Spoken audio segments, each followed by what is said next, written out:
Olá a todos que nos assistem, estamos aqui diretamente do 9º Conesp PB com o nosso querido Alamítio. Seja muito bem-vindo.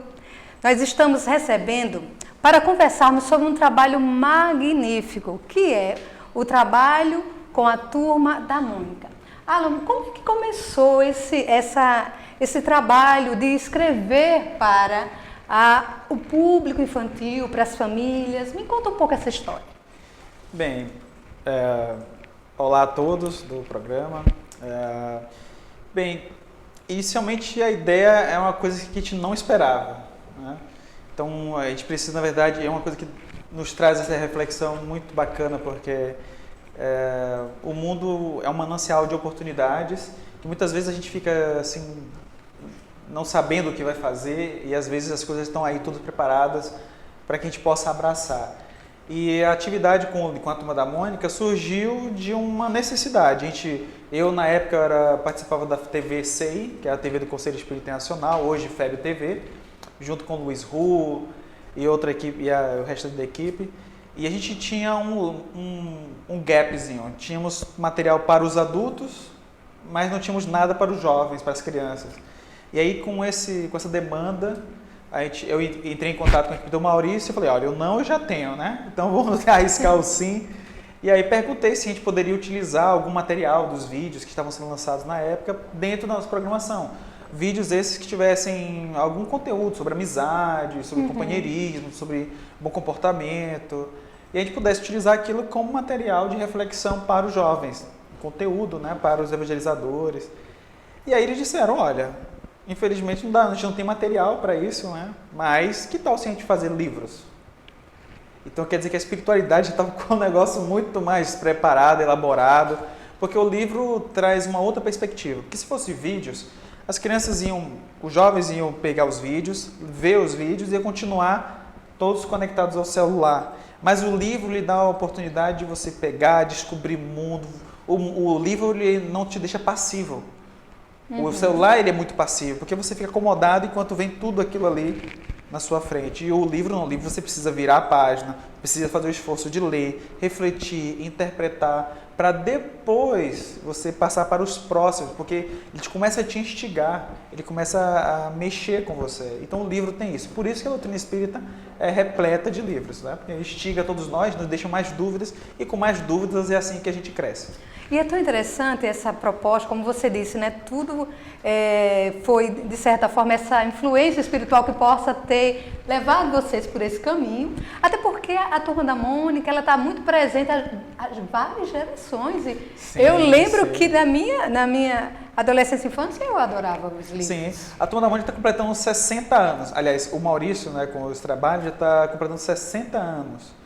E são 60 anos de pessoas, gerações, lendo, aprendendo a ler com a Turma da Mônica. Até que em algumas bienais, alguns eventos, CCXP, muitos outros, o Maurício vai e pergunta assim, quem aqui já aprendeu a ler com a Turma da Mônica? E aí aparece todo mundo levantando a mão.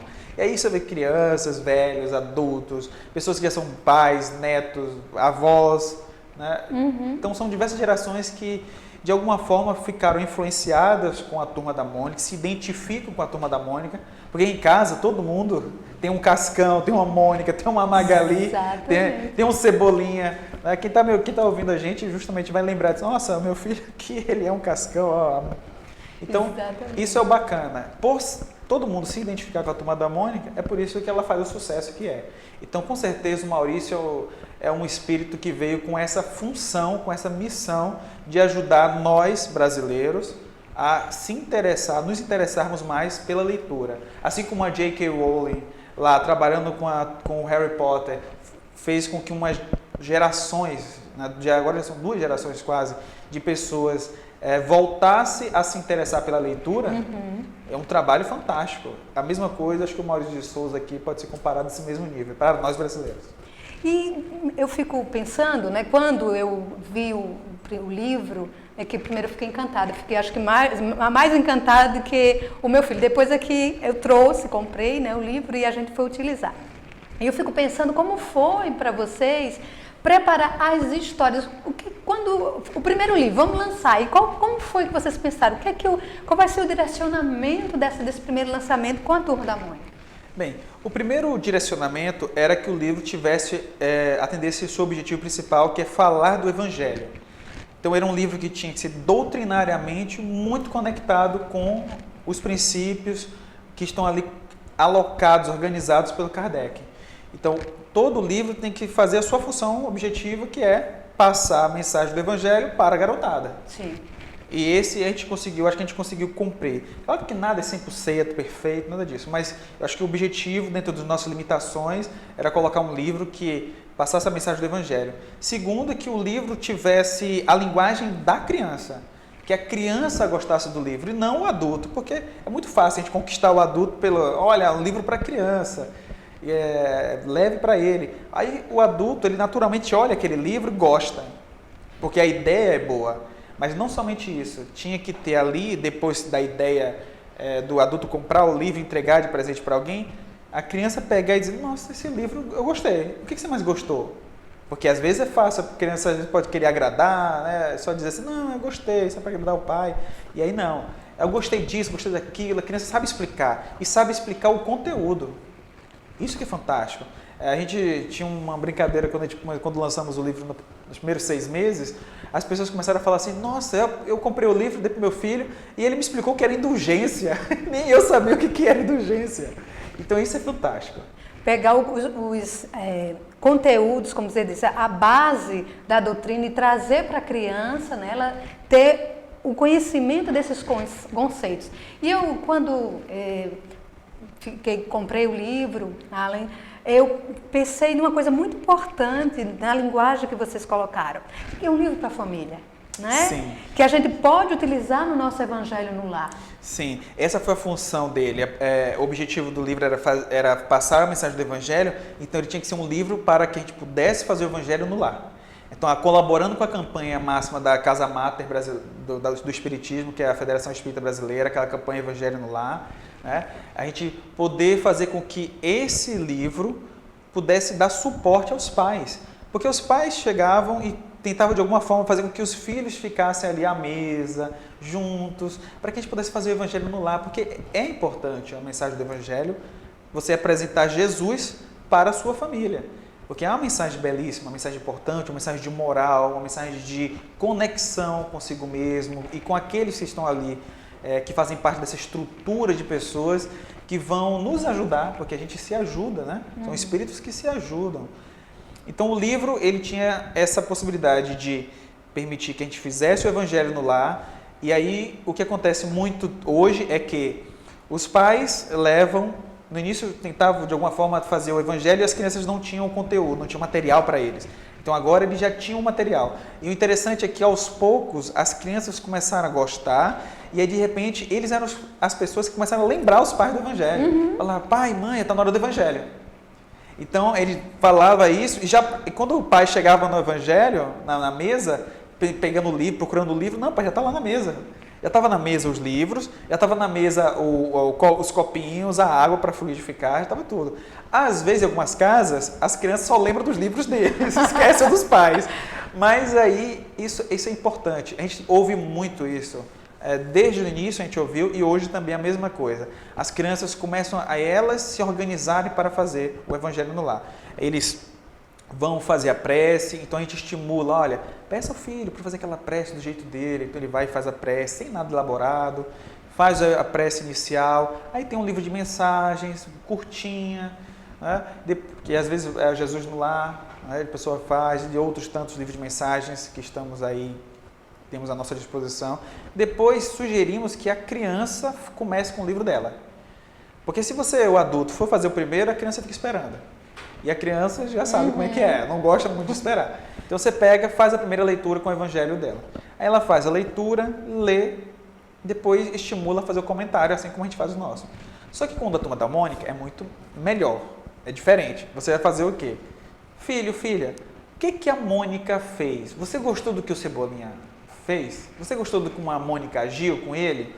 Você acha que o que o Cascão fez foi correto? Então, colocar a criança, o jovem, que reflita sobre a posição dele no lugar do personagem. O que eu faria se estivesse no lugar do personagem? Isso. Eu faria isso? Eu concordaria? Por que sim, por que não? Então, é o momento de você estimular a criança a falar.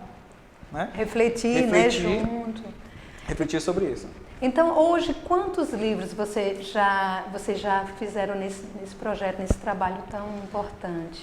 O trabalho do livro com a Turma da Mônica, dos livros, é em conjunto, em parceria com o Luiz Hu, que é um parceirão fazendo esse trabalho. Os livros são escritos por mim e por ele, a gente escreve os textos, envia para a equipe do Maurício de Souza, eles analisam tudo, os textos vão e voltam várias vezes, até ficar redondinho, com a linguagem da criança. E aí, depois disso, eles começam a fazer os primeiros rabiscos, os primeiros rascunhos das histórias. Sim. Quando vem os primeiros rascunhos, a Mônica nem parece a Mônica, viu, gente? Parece mais dentucinha mesmo, parece mais gordinha, mais baixinha, que ela que não me ouça. Mas aí, depois eles começam a tomar forma, porque a equipe é muito profissional. Sim. Depois eles começam a ver os contornos corretos, as cores, a cor do cabelo de cada personagem tem uma cor exata, não pode mudar. A cor da camisa verde do Cebolinha é aquela sempre. Então, as fontes, o texto, tudo é muito profissional. Sim. Então, eles vão e voltam várias vezes até ficar tudo redondinho. Quando fica redondinho, aí, claro, já começa a se pensar no livro para ser colocado à disposição das pessoas.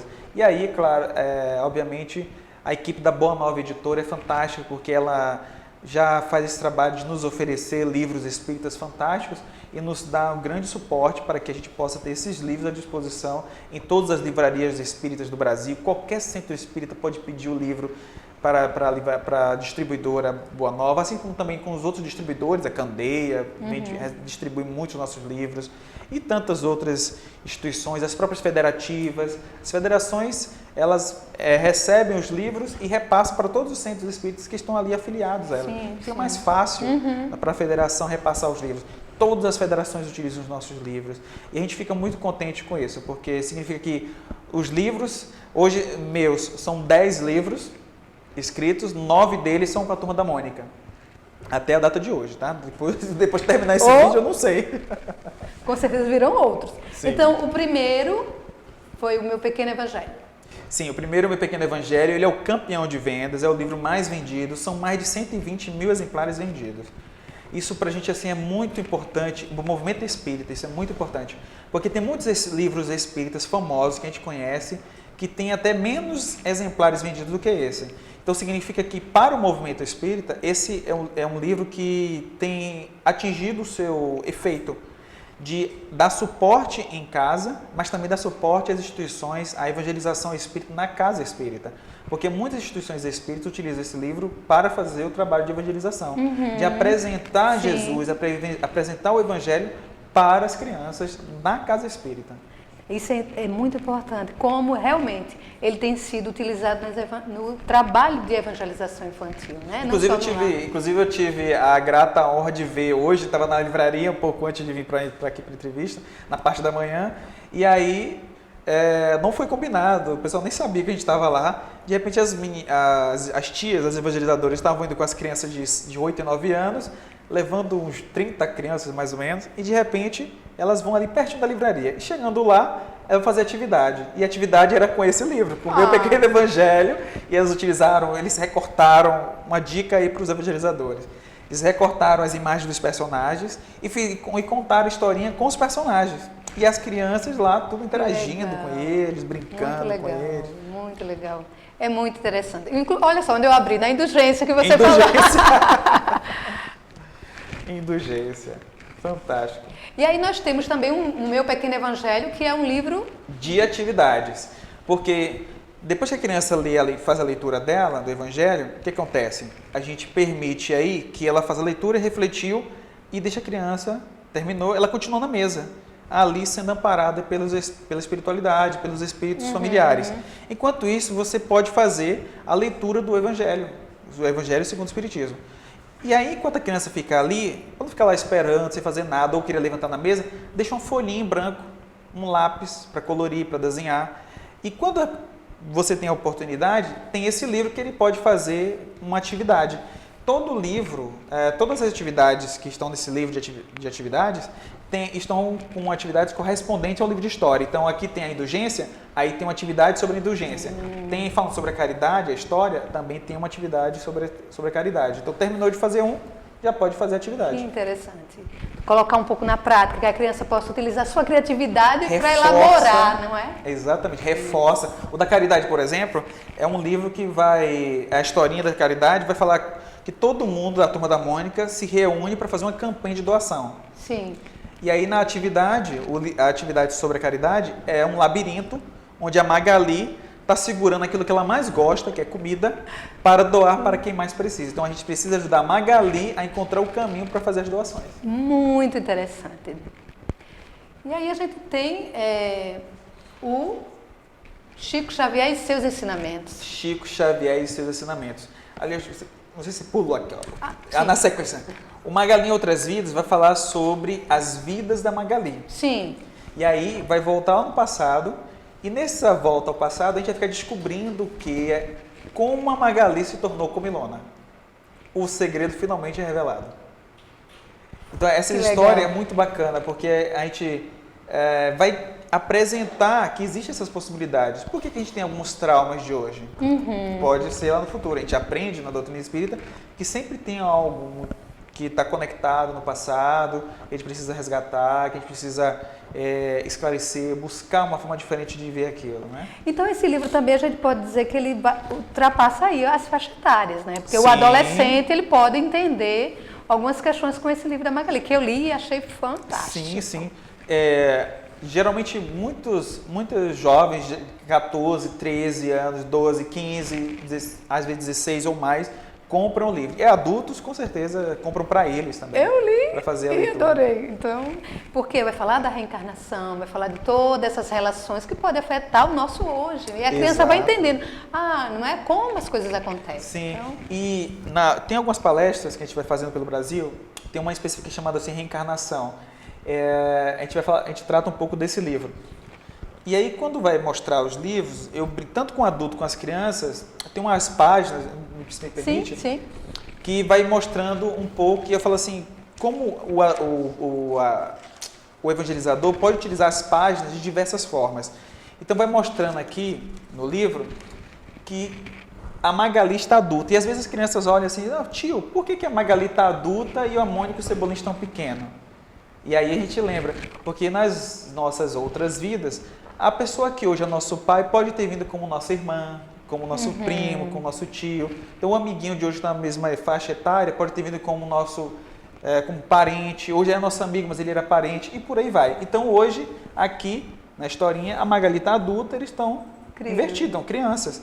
E outra oportunidade, são eles que vão estar adultos, ela vai estar criança. Então quem é nosso avô hoje, daqui a alguns anos, pode vir como nosso filho. Então, a gente não sabe o que pode acontecer. E a outra coisa que revela aqui é o seguinte, a Mônica e o Cebolinha se pegavam já dessa época.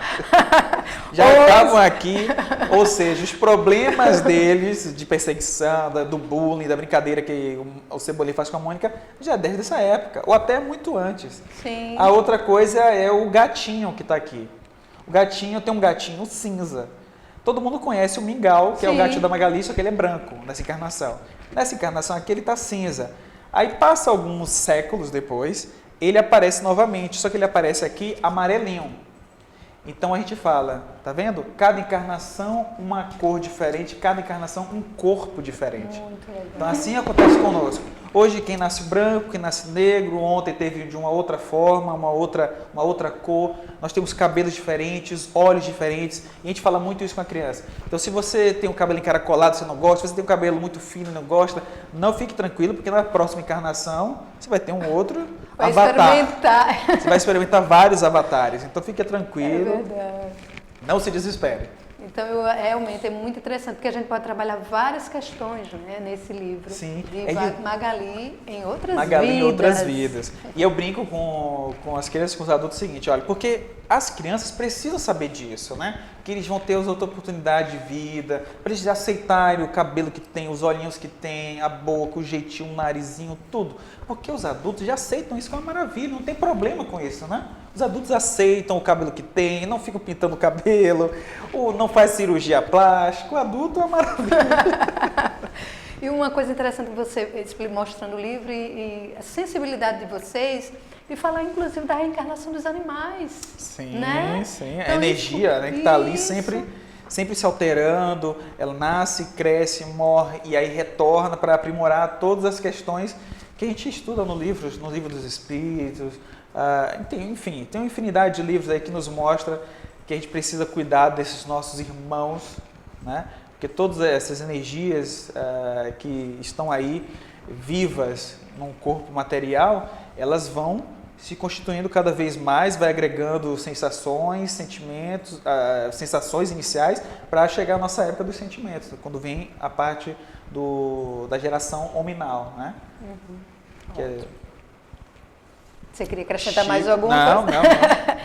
E agora Chico Xavier e seus ensinamentos. Esse livro foi muito bom, assim, foi um presente, porque foi uma oportunidade de apresentarmos Chico Xavier às crianças.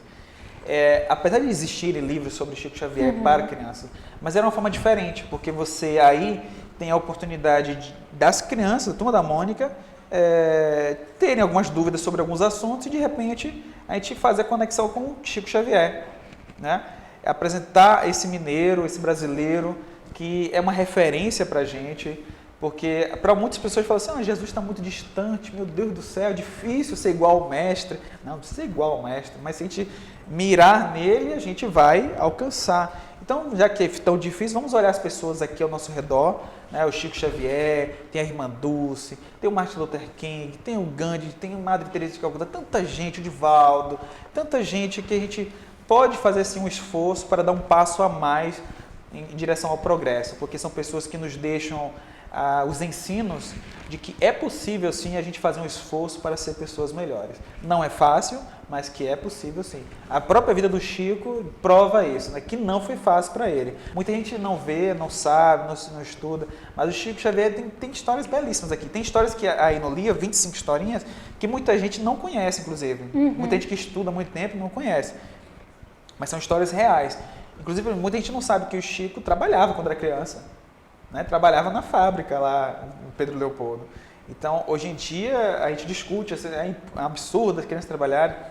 E é claro, porque precisa estudar, né? Cuidar da sua... brincar, a criança precisa brincar. Mas o Chico passou por isso. Naquela época não era fácil, não. E são interessantes que são temas assim que vai mexer no mundo infantil mesmo, né? Olha, o novo fim, muita disciplina, então olha só. É o momento que ele encontra o Emmanuel. Ele encontra o Emmanuel, aí tem lá disciplina, disciplina, disciplina. E como trabalhar isso com as crianças, tão importante hoje? Sim, não é? Tem as historinhas famosas, por exemplo, a historinha do avião. Tá Sim. Aí acontece uma situação que a gente faz a brincadeira com a questão do avião e a Turma da Mônica. E tem vários temas, tem várias coisas. Tem a questão dos animais, quando o Chico perde a cachorrinha, quando o gatinho dele começa a alertar ele que você está trabalhando demais, e fica incomodando, entre aspas, ele escrever, trabalhar. E aí ele fica, nossa, fica quietinho, que precisa trabalhar, fica quietinha. E ela toda hora, e aí era uma sinalização de que ele precisava dar uma parada, descansar um pouquinho para poder continuar, né, o trabalho. Amor sempre. Então, é um livro especial. E aí agora a gente tem o Outro Lar, uma viagem de muitos ensinamentos. Outro Lar é uma história muito bonita, porque a Turma da Mônica vai para o Rio de Janeiro visitar o primo André. O primo André é o primo espírita do Cascão, gente. A equipe do Maurício de Souza permitiu que a gente criasse um personagem espírita. Quando eles falaram isso, a gente fica pronto. Agora sim a espiritualidade foi lá, né, e deu a chancela, porque permitir que a gente criasse um personagem espírita para ele, sim, sendo espírita, explicasse a doutrina espírita para a Turma da Mônica. Mas não que doutrinasse, porque não é esse o objetivo. O objetivo é tirar dúvida. A criança tem dúvida, a criança pergunta. Toda vez que a criança tem dúvida, o que ela faz? Pergunta. E aí hoje, o que nós temos feito? Quando a criança pergunta a primeira vez, a gente responde, na segunda, responde, na terceira em diante, a gente, filha, cadê o celular que eu te dei? E aí a criança some, fica quietinha, não pergunta mais nada, e a gente, graças a Deus. Isso é um erro. Porque é bom que a criança tire dúvidas com você. Porque enquanto a criança tem dúvida, tira dúvida com você, ela confia em você. Porque ela só busca tirar dúvida com pessoas que ela confia, que ela acredita. Que você fala algo que é importante, que é valioso e que é verdadeiro. Se ela não te pergunta mais, aí sim a gente precisa se preocupar. Porque significa que ele parou de perguntar? Claro que não. Ele está perguntando para outras pessoas. Está perguntando para o Google, para o Alexa, para o Siri. Então, aí sim a gente precisa ficar mais atento. Porque ele não pode perder a referência. Qual é a fonte principal da doutrina espírita? Quando a gente tem uma dúvida sobre um termo espírita, onde a gente busca? Na codificação. Então, quando ele tiver dúvida sobre o mundo, deve sempre buscar pessoas que eles confiam, os familiares. Principalmente a referência do pai e da mãe. Mas é muito interessante isso que você trouxe, né? Desse personagem criado para realmente o personagem espírita que vai justamente contar para as crianças. Ele estimula as crianças a falarem. E isso é interessante porque a gente... Não foi isso que a gente pensou inicialmente. Vamos estimular as crianças a falarem. Não era só isso. Era fazer a apresentação. Mas aí o personagem Primo André, ele conversa com as crianças e as crianças são estimuladas a falar. Então eles começam a falar, tira dúvida, pergunta. Então é isso que está faltando. Permitir que o jovem fale, porque é um espírito aí milenar. Né? Quantos séculos não estão aí arrumados, organizados, ou muitas vezes desorganizados, que a gente precisa orientar, ajudar a se encontrar. E a gente também se encontrar com essa experiência. Então, a gente precisa fazer essa reconexão com aquilo que realmente importa, que são as pessoas que a gente ama. Nossos pais, nossos filhos, maridos, esposa, nossos filhos, nossos vizinhos. Muito legal. E agora a gente tem outro bem interessante, que é Allan Kardec, Princípios e Valores. Princípios e Valores. A Turma da Mônica vai para o Rio de Janeiro, foi para o Rio de Janeiro, no outro lá, conheceu o mundo espiritual, e agora ele vai para Paris, vai conhecer a Europa, vai conhecer um pouco desse berço do conhecimento da Cidade de Luz, e lá na Cidade de Luz eles vão conhecer Kardec, vão conhecer os princípios de Kardec, aquelas frases famosas que a gente conhece, né? Fora da caridade não há salvação. Fé inabalável. Fé inabalável é aquela que se encontra face a face em todas as épocas da humanidade, encontra razão, né? Então, essas são as frases, são as mensagens de Kardec, são 25 mensagens também, em que você pode fazer o evangelho com todos esses livros. Sim, né? sim. Você vai ter várias histórias aí para poder refletir. E a história é muito bacana. Inclusive para as meninas que assistem Ladybug, a gente brinca muito com isso, né? Olha, é a terra da Ladybug. Ela, nossa, é mesmo. Aí começa a brincar. Porque a gente precisa entender a criança, entender o jovem. Eu estava conversando antes, né, com o Thales. Estava conversando com ele para conhecer o mundo dele. Porque o jovem, ele tem um mundo próprio, tem os seus gostos. E cada vez que eu converso com o jovem, tem muitas nuances parecidas, mas tem muitas coisas diferentes. Por exemplo, ele gosta de basquete, ele gosta de natação. Já tem outros jovens que gostam de outros tipos de esportes. Então, tem outros jovens que já gostam de música. Então, o que eles gostam? O que seu filho gosta? O que seu neto gosta? Será que você realmente sabe hoje? Porque às vezes a gente fica no passado, preso ao passado, quando a criança tinha 5 anos. E acha que ela continua gostando das mesmas coisas quando tem 15, quando tem 12. Já mudou, é outra coisa, é outra pegada. Então, a gente precisa estar sempre ali, oportunizando esses momentos de conversar. E aí, sentar com ele, sentar no sofá e assistir a série Netflix preferida dele. Porque aí você fica sabendo, não sabia que você gostava disso. Eu também gostei disso. Porque aí você tem o que falar. É o momento de você ter papo ali para trocar com a criança, com o jovem. Porque hoje em dia está todo mundo afastado dentro de casa. Dentro de casa, ninguém mais sai para a rua. Ok, parece que está mais seguro, mas não está. Está todo mundo dentro de casa, conectado com outras coisas. Todo mundo com sua TV portátil na mão, assiste o que quer, coloca o fone de ouvido, a gente não faz ideia do que está assistindo, do que está ouvindo. É mesmo.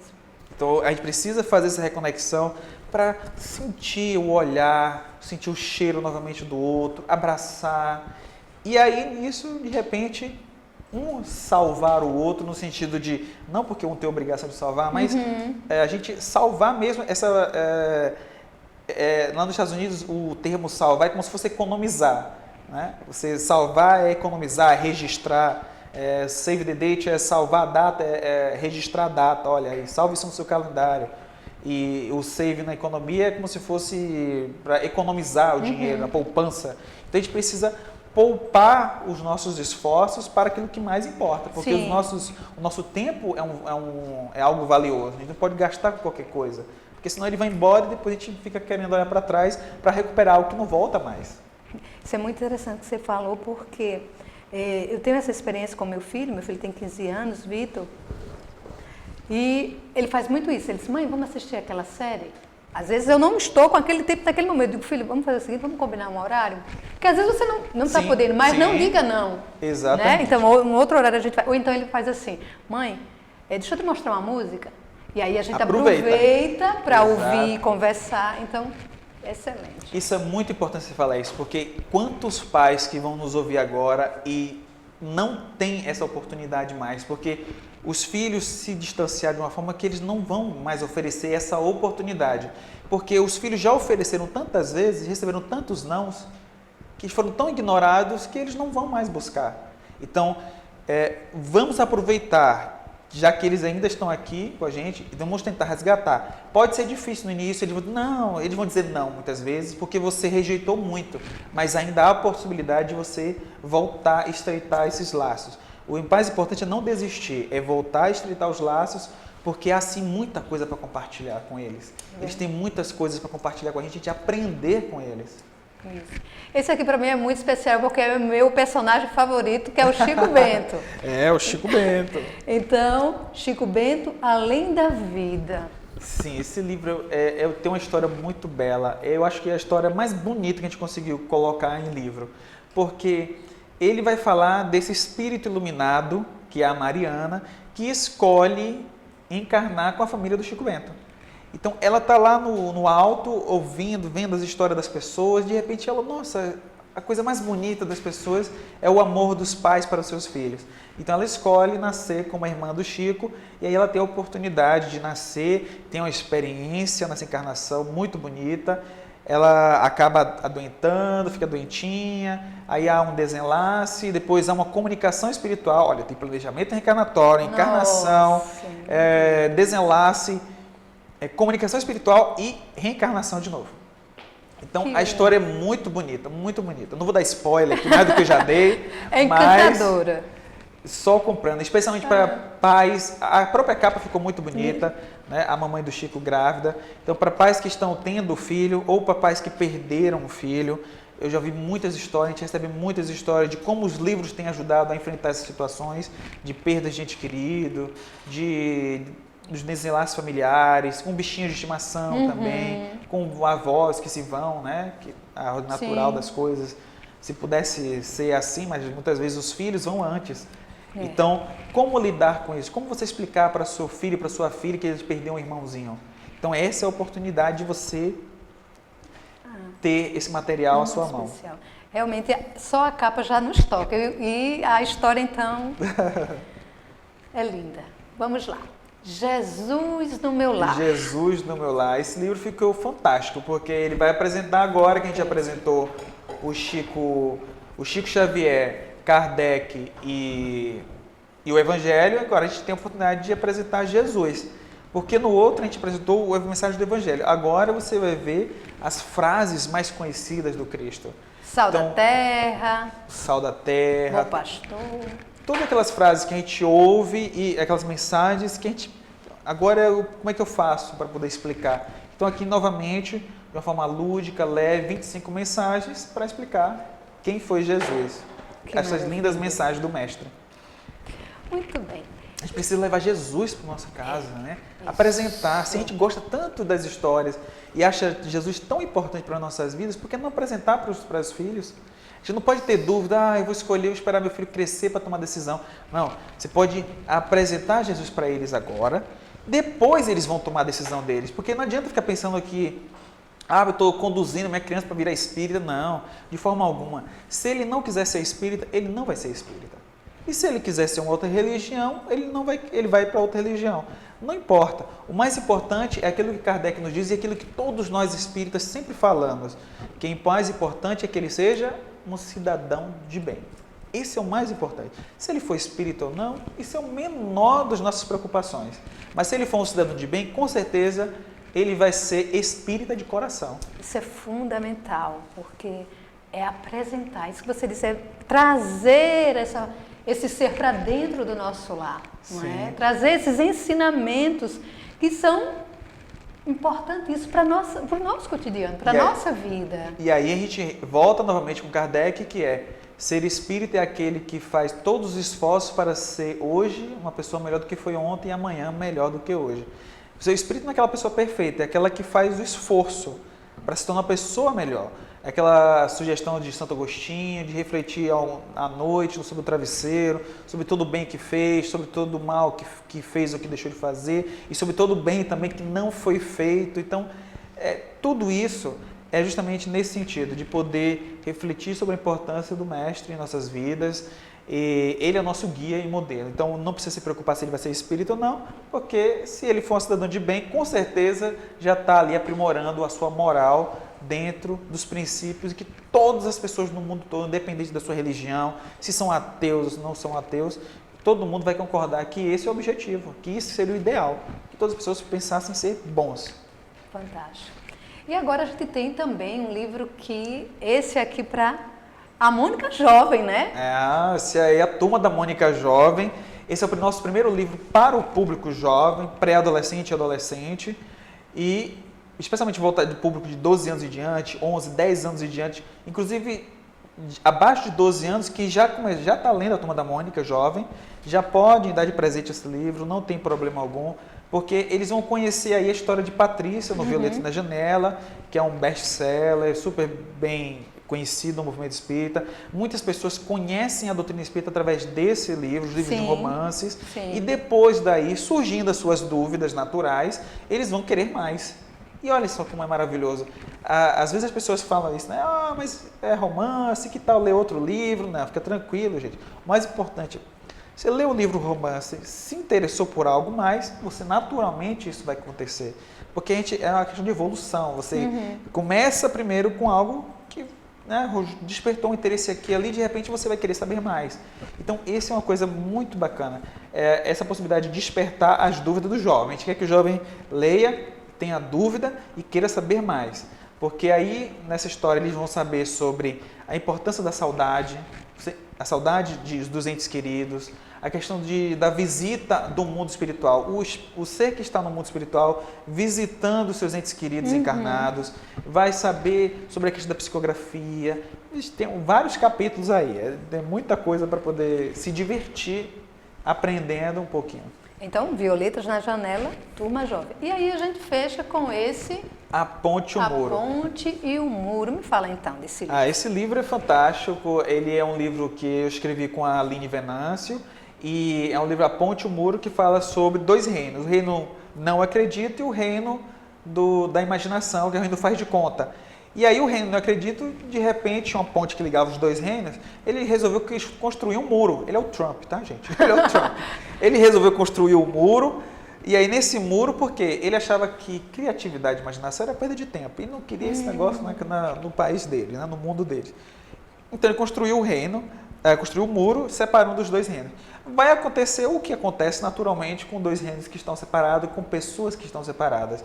Vai acontecer a questão da falta, a questão de você querer descobrir coisas, e um lado vai ficar acomodado e o outro lado vai ficar criando o tempo todo, que é o lado mais criativo, o lado faz de conta, tem muita imaginação, vai pensar em muitas coisas, vai usar sempre da habilidade de pensar, raciocinar, discutir, e vai sempre criar coisas, e esse reino fica muito feliz. O outro reino começa a ficar triste, não tem mais nada para fazer, toda a ideia que eles apresentam para o rei descarta, então ninguém faz nada. E aí chega um momento que o muro também nem é mais cuidado, porque as pessoas que se descuidam, não dá importância para renovar, também não dá importância para manter. E aí o muro começa a encher de buracos, começa a cair os buracos, e aí começa a dar a possibilidade de quem está no mundo do não acredito olhar para o outro lado. Aí eles ficam curiosos, porque o ser humano é curioso, eles ficam curiosos e eles começam a dizer, nossa, o que é aquilo? E eles visitam e lá eles veem como tudo é diferente, maravilhoso. Depois que a gente construiu a história, a gente começou a lembrar do Muro de Berlim. Você imaginar? Sim. Nossa, é o Muro de Berlim atualizado. Muito e aí todo mundo fica interessante. curioso, quer ir lá visitar e aí se encanta pelo todo novo, por toda a criatividade. Então é um livro que a gente apresenta a importância do relacionamento, da criatividade, da imaginação. Porque tudo que existe hoje em dia só existe porque alguém pensou. Alguém pensou, criou, imaginou e aí colocou em prática. Então a gente precisa de pessoas assim, que sejam ativas, que sejam criativas, a gente precisa estimular o jovem desde cedo a ter dar valor à criatividade, à imaginação, para construir coisas. Porque o mundo só se move, só evolui quando a gente constrói. E construir demanda esforço, movimento, que é isso que a gente tem falado bastante. Eis que o mestre bate a nossa porta e ele fala, baterei a sua porta e a porta abrir-se-vos-á. Mas como é que a porta vai abrir sozinha? Sim. A gente precisa se levantar, ir em direção à porta e abrir a porta e convidá-lo a entrar em nossas vidas. Então esse é o convite de toda a nossa literatura, permitir que a gente faça esse esforço e movimento para que as coisas aconteçam. Um evento como esse, o Congresso, é um evento onde muitas pessoas trabalham, tem muitos voluntários, vocês não estão vendo aqui, eu estou vendo várias pessoas, encarnadas e os desencarnados também, né, que trabalham intensamente, muito, e essa é a oportunidade de a gente poder abraçar esse trabalho. Então, se você está aí e é daqui da região ou na sua própria região, procure as instituições que tem muito trabalho. Trabalho não falta, né? Com o movimento certeza. espírita sempre tem trabalho.